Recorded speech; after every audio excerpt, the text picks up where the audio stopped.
And number 12, let's observe 1 for our daily verse. We now ask Leviticus chapter 4 in verse 13 up to verse 21. And if the whole congregation of Israel sin through ignorance, the thing be hid from the eyes of the assembly, and they have done somewhat against any of the commandments of the Lord concerning things which should not be done, and are guilty. When the sin which they have sinned against it is known, then the congregation shall offer a young bullock for the sin, and bring him before the tabernacle of the congregation. And the elders of the congregation shall lay their hands upon the head of the bullock before the Lord, and the bullock shall be killed before the Lord. And the priest that is anointed shall bring of the bullock's blood to the tabernacle of the congregation. And the priest shall dip his finger in some of the blood, and sprinkle it 7 times before the Lord, even before the veil. And he shall put some of the blood upon the horns of the altar which is before the Lord, that is in the tabernacle of the congregation, and shall pour out all the blood at the bottom of the altar of the burnt offering, which is at the door of the tabernacle of the congregation. And he shall take all his fat from him and burn it upon the altar. And he shall do with the bullocks as he did with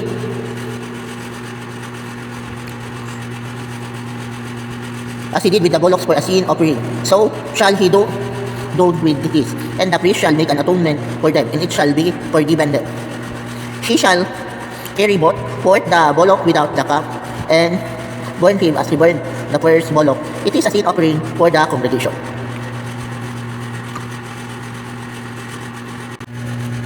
So this passage is about the command of the Lord pertaining to the offering of sin offering, especially if those who commit sin are the entire congregation of Israel. Meaning the sin that was committed was not committed by an individual, but rather it is committed by the entire congregation or part of the congregation. Or in this case, since this is pertaining to the Old World or Old Testament Israelites, we are fully aware that the Israelites nation have 12 tribes. So let's say, out of those 12 tribes, one tribe commit a sin. The entire tribe do it. So they do a sin against God. So it can be considered as a congregational sin. But why is it can be considered as a congregational sin? So we must be fully aware that in the Old World, or should we say, Old Testament, the Israelites is already numbered to be millions.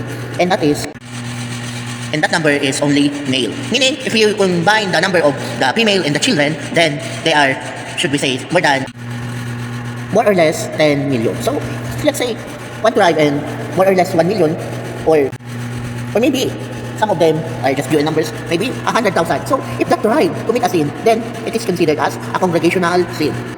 Because we are fully aware that some of the Israelites were so stubborn. So yes, having a congregational sin is so common even in the hard-headed Israelite. Yet we are fully aware that the nation of Israel is indeed the nation of God.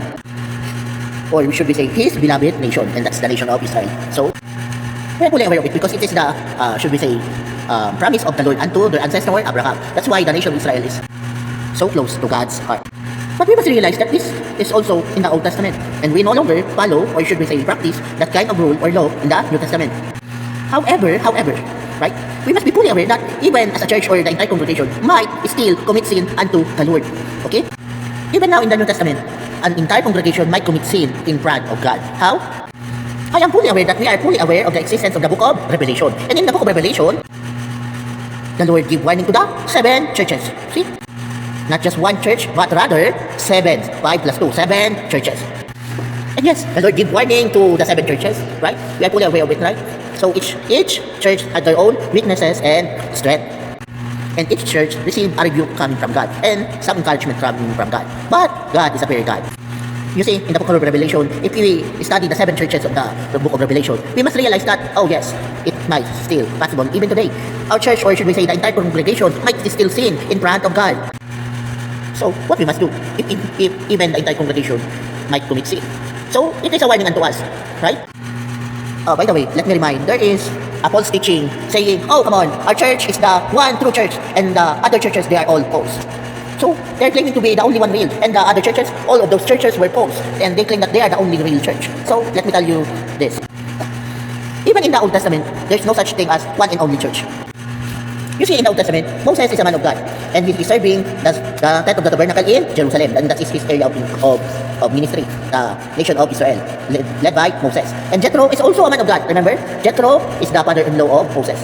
However, we are also aware that Jethro is also a priest. So, and he is serving another nation as a church of that nation. So we can conclude that even before, each nation has, or should we say, had their own church and had their own leader, or should we say high priest. So that is in the Old Testament. And also one of the priests in the Old Testament is Melchizedek. Let us remember Melchizedek.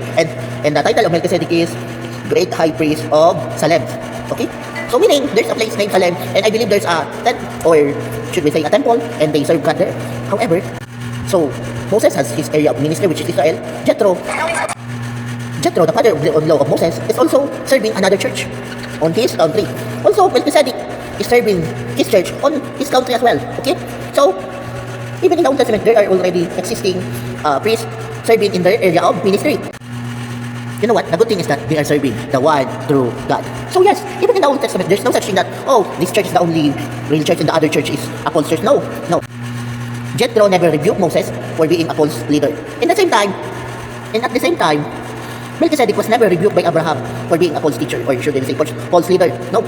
They acknowledge one another. Okay? Even the leaders before, they acknowledge one another. And each one of them had their own area of ministry. Okay? However, we can conclude that they are also serving the Lord. Okay? Yes, each nation maybe had their foreign god or an idol, but there are other nations that already serve God, the living God, the God of Israel. So we can conclude that Melchizedek is indeed a great high priest of the Lord as well. Okay? And also with Jethro, he is also serving the Lord. But, of course, he is serving in his country. However, in the New Testament, so let us remember that. See? One of the example is the book of Revelation. So we can read in that book, there is already an existing 7 churches. However, in the New Testament, there is also a church called Bethel, which is not included in the original 7. But I can't recall if it's either Peter or Paul's. It says there that and yes, there is indeed an existing, the so-called the Berean church, which is a more noble church. See, Apostle Paul, it is Apostle Paul who commended the Berean church. So there's an existing church that is not included in the list of the 7 churches in the book of Revelation. So we must be aware that those churches that says that they are the original, they are the real, and the others are all false, is indeed a false teaching. Okay?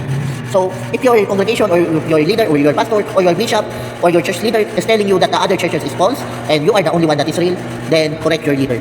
Okay? Correct your leader. If you study the New Testament, you can see that there is already an existing Berean church, Antioch church.